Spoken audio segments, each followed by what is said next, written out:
Wagwan people. Okay, so I want to talk about Spider-Man Far From Home, do a liquor review for this movie. I saw it maybe a couple of days ago now. I've been letting it marinate in my mind for a while. Now it's time to talk about this movie. Okay, so let's talk about this. Let me just get this into a better position. I think that should sound better now.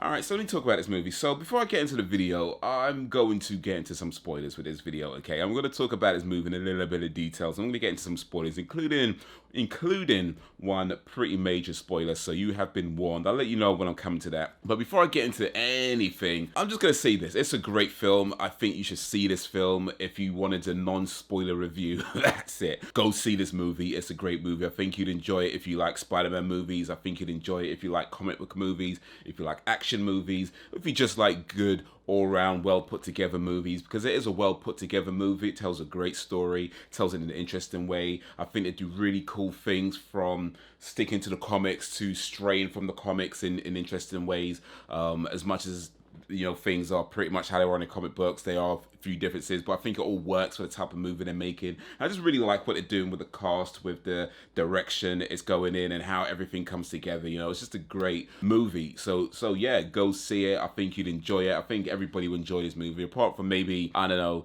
if you just hate fun, I suppose you might not like it. But it's a great movie, definitely worth watching. It's got some funny parts in it. It's got some cool serious parts in it, and it all fits together. Nothing seems out of place. It's just done really well. So yeah, that's your non-spoiler review. Go see the movie. But let me talk about this in a little bit more detail now. So yeah, here's what I liked. I liked that, like I was saying, that they stray from the comics. They stick to the comics. The character Mysterio, he's always been a bad guy in the comic books, but he's always kind of been like this, master of illusions type guy. He tricks people into thinking something is there when it really isn't, and stuff like that. And it was a really cool storyline they did with him in the Daredevil comic, written by Kevin Smith way back in the day. I don't remember the name of the comic. I think it was like a 4 or 5 part series that he did when they rebooted Daredevil, and he wrote the story, and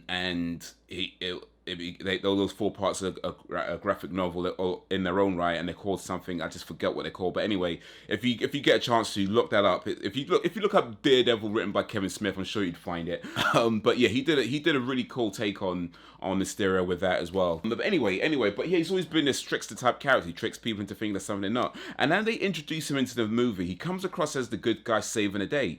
And I didn't watch any trailers before the film. In fact, I'd advise when it comes to movies like this, it's probably best you don't watch trailers before you see them. So I knew next to nothing about it. I didn't watch any trailers. I didn't really look at any kind of teasers or anything. I did see a few memes that talk about some things, but memes generally take things out of context anyway, so I didn't feel like I got anything from them. But he gets introduced as this guy who's saving the day. There's Avengers level threats going along the world, like the elementals from this different universe. And so the thing is that because he tricks the audience. I think the way the film's done, he tricks the audience as much as he tricks the characters. And well, he tricked me anyway. Let me put it that way. I don't know. Maybe I was the only one who was fooled by him. I don't know. But he tricked me at least. I think he tricks most. I'm just going to say he tricked the audience. It makes me feel better, like I wasn't the only one being tricked by him.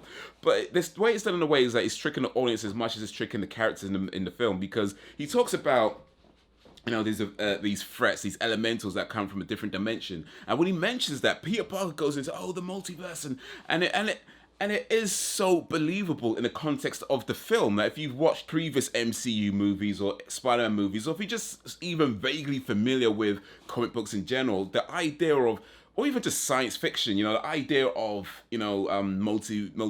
different universes isn't that far-fetched in the realms of science fiction fantasy. So when he brings up this thing about he's from a different universe, I'm from, there's multiple universes, this is, and he mentions that things, he says from 6 something, and this is like 319, I can't remember which ones, but they are references to universes in the comics, that much I do know, I just can't remember the numbers right now. But anyway, but yeah, it's all so believable in the context of the film, and it turned out to be a lie, and that was the trick. And it was just done such a cool way, especially how Peter Parker just bought into it.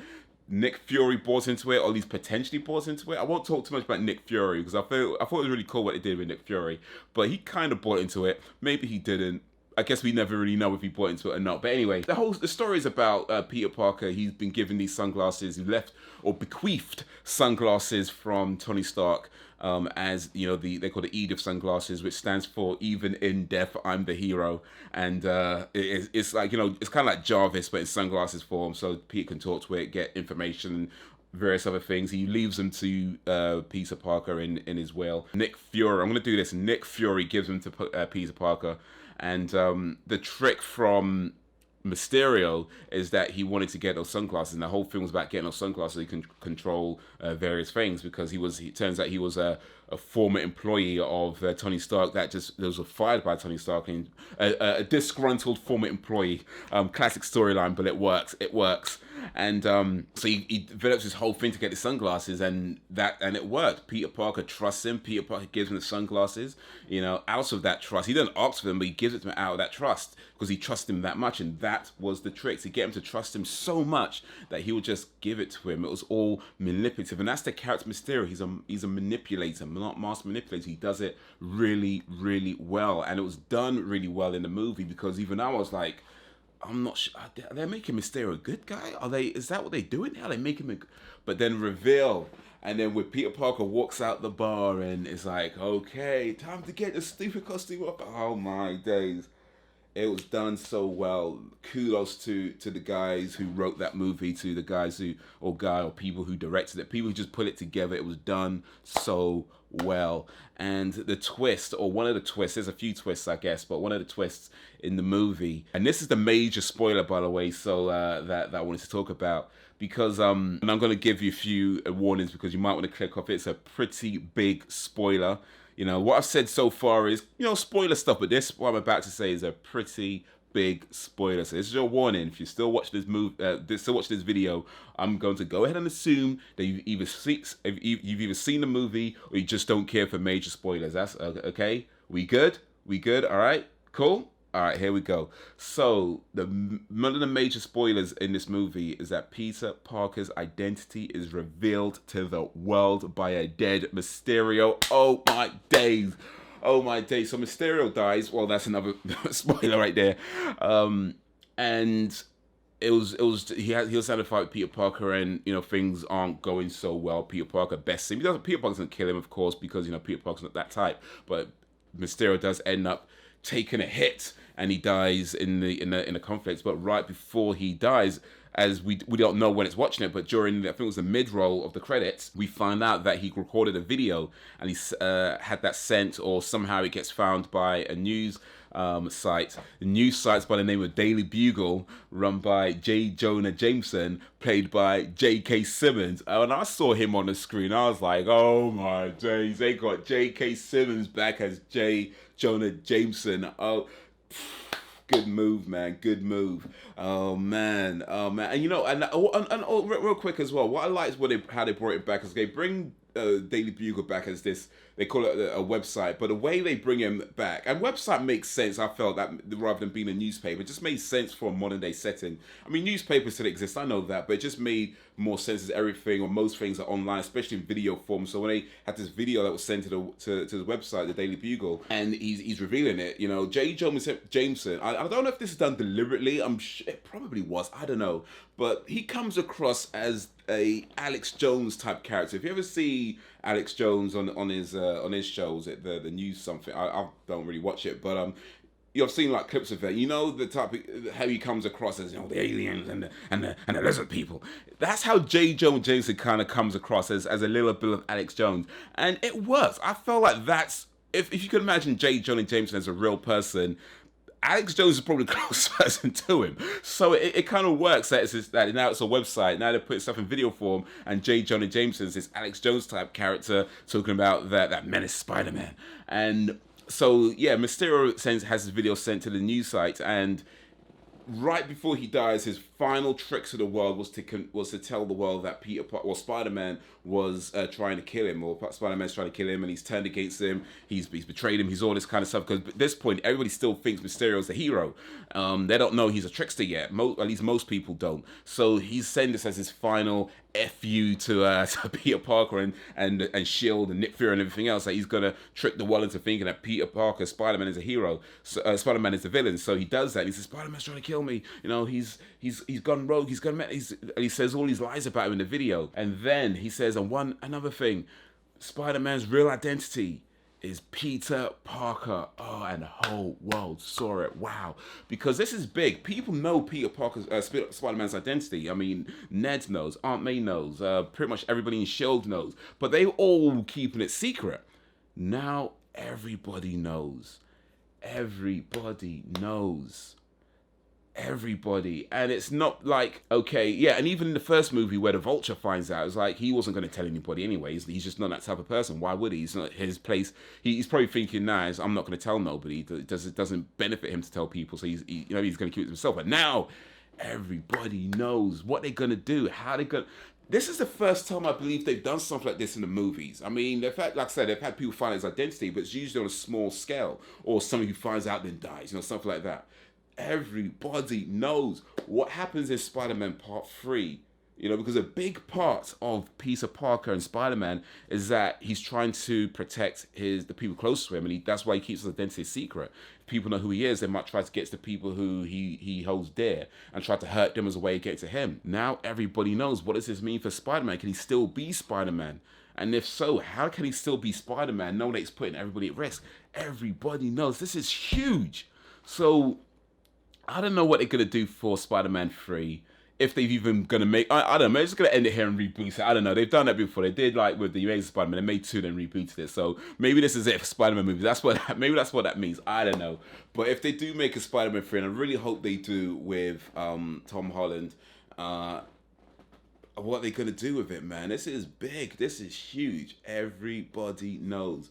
But man, it's just a great all-around movie. I really, really liked it. I really enjoyed it. And some of you guys already know I'm a big Spider-Man fan, so I was probably just gonna like it anyway. But even still, I really, really enjoyed this movie. So yeah, I think you should go see it. I think if you haven't already, go see it. If you have seen it, let me know what you think of it. Let me know what you think of that reveal. Let me know what you think of that major twist. And let me know what you think of Nick Fury. I'm gonna put in a quotation mark, because if you've seen the movie, then you know what I mean by Nick Fury, right? So let me know what you think of that. But what else can I say about this film? Oh man, so yeah, I like the whole thing with Peter Parker and MJ, right? I guess we can't really call her Mary Jane anymore, because I think that MJ stands for something else in this film, in this series, because they said it in the first one in Homecoming. I can't remember what it said it stands for, but it's not Mary Jane. It's something else. But I like the thing between MJ and Peter Parker. It was a bit awkward and quirky. You did kind of see it coming from the first movie, especially when she reveals her name. My friends call me MJ. If we don't have any friends, that kind of thing. And she's always kind of watching Peter Parker. So MJ's a kind of a different character. MJ's kind of a dorky character in this one. Like in the comics, the original MJ was very much a go-getter type. Face it, Tiger, you hit the jackpot. Very confident, self-assured. MJ in this one's a bit dorky, bit more, I think in fairness, I feel like this MJ suits Peter. It's more believable that they're together than the original MJ. I mean, don't get me wrong, the original MJ was great. I'm not trying to knock her, but that sounded bad. No, pun innuendos not intended. But or maybe that doesn't matter. The original MJ was cool, but it's just I feel like this version of MJ is getting together with Peter Parker is more believable than the original version of MJ, because the original version of MJ was probably a bit too cool for Peter Parker's dorkiness.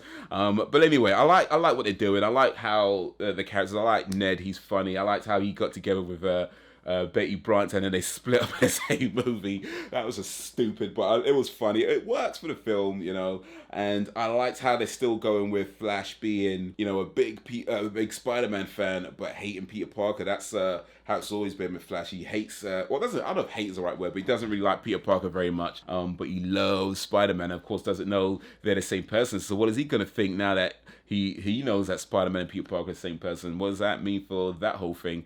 And also a little thing with Flash as well that they did that was very, I guess it wasn't really subtle, but it didn't dwell too much on it, and it was just kind of an insight to his home life, and kind of this is why he is the way he is type of thing. And it wasn't done, like I said, it wasn't particularly subtle, but they kind of showed it and they moved on pretty quickly from that.